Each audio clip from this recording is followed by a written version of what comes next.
ప్రతి ఆదివారం మన ప్రభు అయిన యేసుక్రీస్తు వారిని మనం జ్ఞాపకం చేసుకుంటూ ఇట్టి వాక్యాన్ని నూతన హృదయంతో మనం వివేచించాలి. 5వ వచనం కాడి నుంచి చదువుకుందాం. క్రీస్తు యేసునకు కలిగిన ఈ మనస్సు మీరును కలిగి ఉండుడి.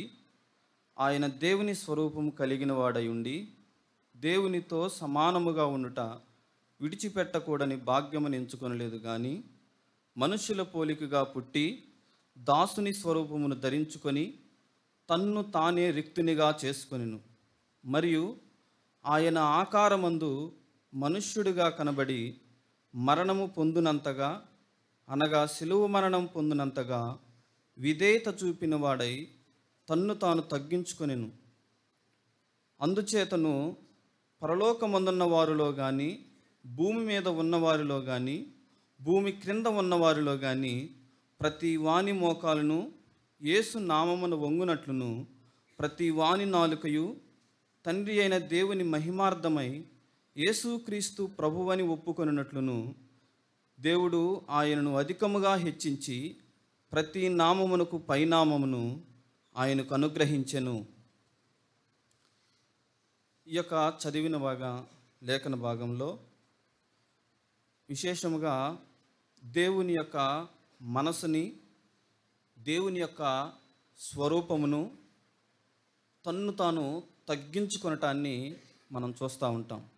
3 అంశాలు: దేవుని యొక్క మనసు, దేవుని యొక్క స్వరూపం, దేవుని యొక్క తగ్గింపు. ఈ యొక్క సంఘానికి మన ప్రభు అయిన యేసుక్రీస్తు వారు విశ్వాసులకి ఎలాగ ఉండాలి అని ఆయన ఎంతో మాదిరి చూపించాడు. అలాగే కింద దేవునితో సమానముగా ఉండుట విడిచిపెట్టకూడని భాగ్యం అంటే యేసు ప్రభువారు అనేకమైన వాటిని విడిచిపెట్టినట్లుగా చూస్తూ ఉన్నాం. సాతాను అనేకమైన వాటి విషయంలో హెచ్చించుకోవటాన్ని చూస్తూ ఉన్నాం. యెషయా గ్రంథంలో మన ప్రభు అయిన యేసుక్రీస్తు వారు ఆయన పరలోకం నుంచి పాపులమైన మనను రక్షించడానికి ఆయన 7 మెట్లు దిగితే సాతాను 7 మెట్లు హెచ్చించుకోవటాన్ని చూస్తూ ఉన్నాం. ఆయన తగ్గించుకుంటే మనం పరలోకాన్ని చేర్చబడ్డాం, సాతాను హెచ్చించుకుంటే పాతాళానికి దిగబడ్డాడు.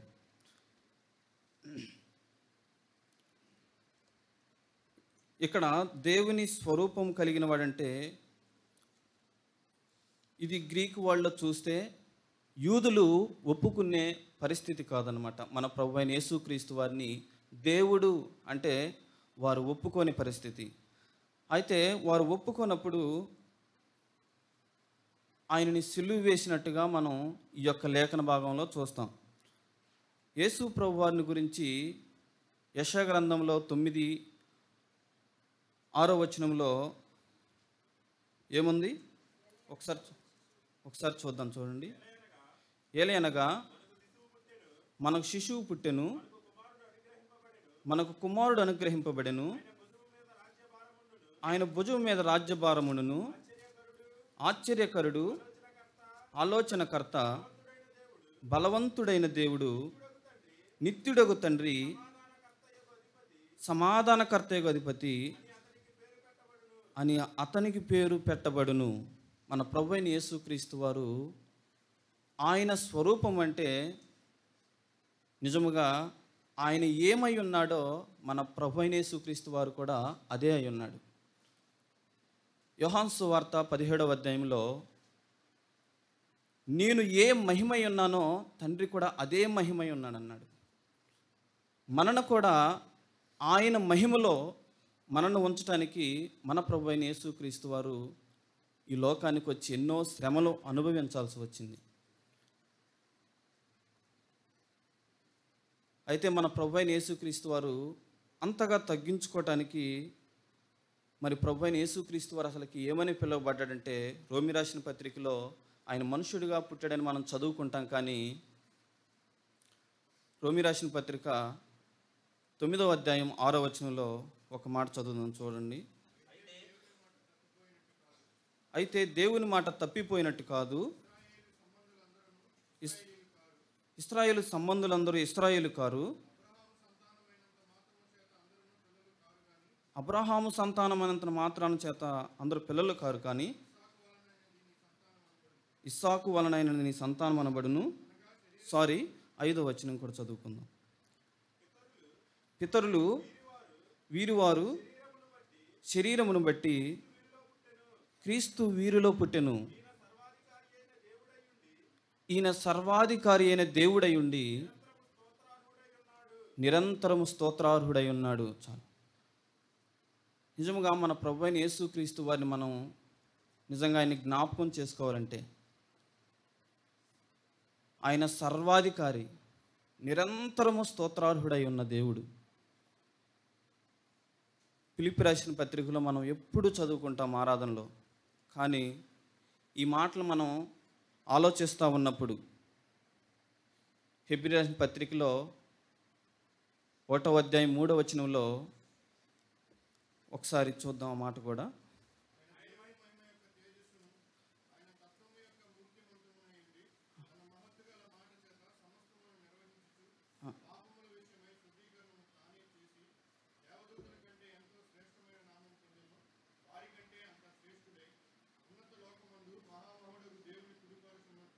చాలు. దేవుని కుడిపార్శ్వమున కూర్చున్నాడు మన ప్రభు అయిన యేసుక్రీస్తు. తన మాట మహత్తు గల చేత సమస్తాన్ని నిర్వహించాడు. ఆయన తత్వం యొక్క మూర్తిమంతమునై ఉన్నాడు. అంటే దేవుడు ఏమై ఉన్నాడో అది క్రీస్తు అయి ఉన్నాడు. ఆయన ఈ లోకానికి వచ్చినప్పుడు అంత రిక్తునిగా, అంత తగ్గించుకున్నవాడిగా, మనుష్యుని పోలికగా పుట్టనే కింద మాటలో మనం ఫిలిప్పీ రాసిన పత్రికలో చదివితే, ఫిలిప్పీ రాసిన పత్రిక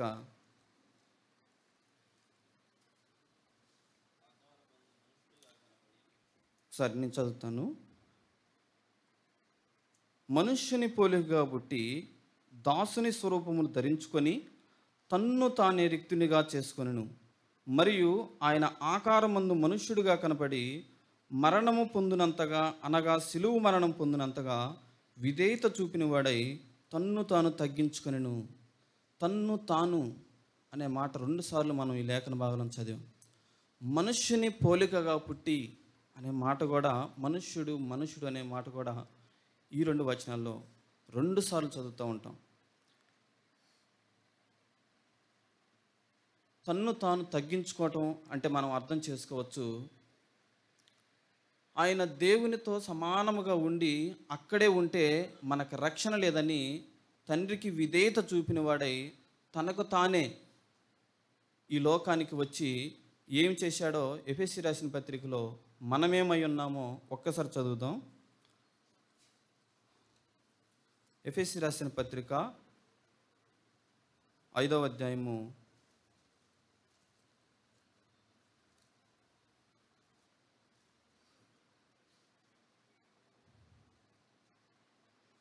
1వ వచనం 2వ వచనం చదువుకుందాం.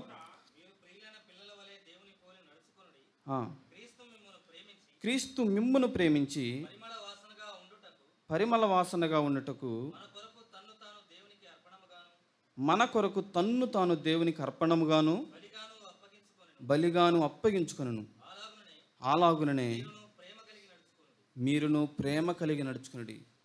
ఇక్కడ తన్ను తాను ఒక బలిగా, ఒక అర్పణగా అర్పించుకున్నాడు. ఎందుకు? రక్షింపబడిన వారు జీవపు సువాసన కలిగి ఉండటానికి ఆయన ఒక అర్పణగా, ఒక బలిగా అర్పించుకోవడానికి సిద్ధపడ్డాడు. అందుకు ఆయన తగ్గించుకున్నాడు. ఆ పాపాన్ని తీసివేయాలంటే ఏ ఎడ్ల యొక్కయు మేకల యొక్కయు రక్తము చేత పాపము తీసివేయపడదు, కానీ తన రక్తమునే చేత పట్టుకొని తన్ను తాను అతి పరిశుద్ధ స్థలంలోనికి వెళ్ళటాన్ని మనం చూస్తూ ఉన్నాం. అదే మానవుల చేత నియమింపబడి పరిశుద్ధ స్థలంలోనికి వెళ్ళాలంటే అతనిలో గాన అపవిత్రత ఉంటే ఆ పరిశుద్ధ స్థలంలో అతను కూడా చనిపోతాడు. అందుకనే యాజకులకి ఆ గంటలు కూడా కడతారు. అతనికి మళ్ళీ తాడు కూడా కడతారంట. అంటే ఏదైనా అపవిత్రత ఉంటే అలా చనిపోయినప్పుడు లాగటానికి వారు వెళ్తే వారు కూడా చనిపోతారు. మానవులమైన మనం ఒకరి ద్వారా ఒకరు, ఆదాము ద్వారా ఎలాగో పాపం సంక్రమించిందో అలా ఒకరి ద్వారా ఒకరు మనం పాపంలో ఉన్నవారమే. అందరం మరణానికి పాత్రులమే, కానీ మన ప్రభువైన యేసుక్రీస్తు ద్వారా ఆయన తన్ను తాను అర్పించుకోవటం ద్వారా మనం అట్టి పరలోకంలో ప్రవేశించడాన్ని మనం చూస్తూ ఉన్నాం. అయితే మనం రక్షించడానికే ఆయన ఈ లోకానికి వచ్చి తన్ను తాను అర్పించుకున్నాడా? ఇంకొక మాట చూద్దాం, చూడండి. యెషయా గ్రంథం 53వ అధ్యాయం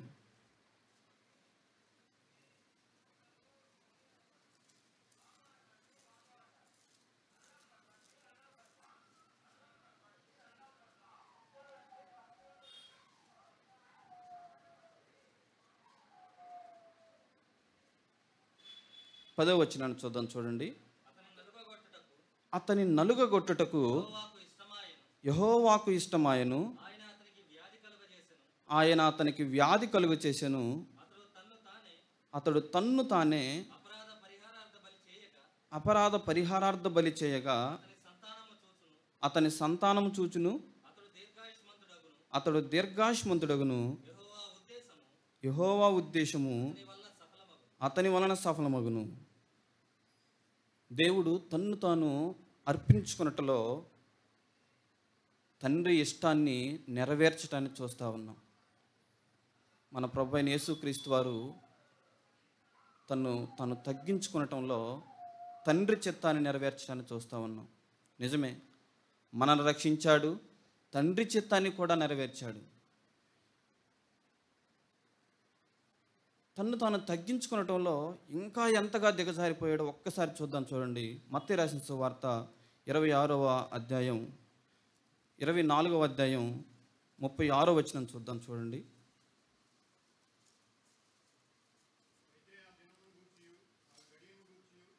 అయితే ఆ దినమును గూర్చియు ఆ గడియను గూర్చియు తండ్రి మాత్రమే ఎరుగును, కానీ ఏ మనుషుడైనను పరలోకమందలి దూతలైనను కుమారుడైనను ఎరుగడు. చాలు, మన ప్రభువైన యేసుక్రీస్తు వారి లోకానికి వచ్చి మనం రక్షించి తండ్రి చిత్తాన్ని నెరవేర్చి తన్ను తాను తగ్గించుకొని ఆయన రాకడను కూడా ఆయనకి తెలియనంతగా తెలియదేదు అన్నంతగా ఆయన తగ్గించుకొని పరలోకంలో ప్రవేశించడాన్ని మనం చూస్తూ ఉన్నాం.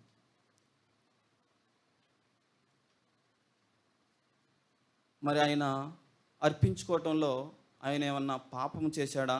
ఆయనలో పాపం ఉన్నదా? ఆయనలో దోషం ఉండి ఆయన శిక్షించారా? కాదు. మొదటి పేతురు రాసిన పత్రిక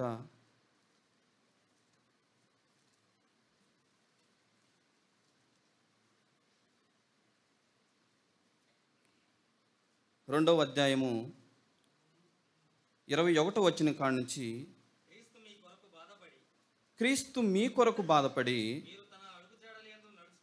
మీరు తన అడుగు జాడలందు నడుచుకున్నట్లు మీకు మాదిరి ఉంచిపోయెను.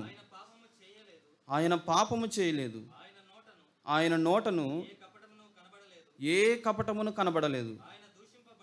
ఆయన దూషింపబడి బదులు దూషింపలేదు.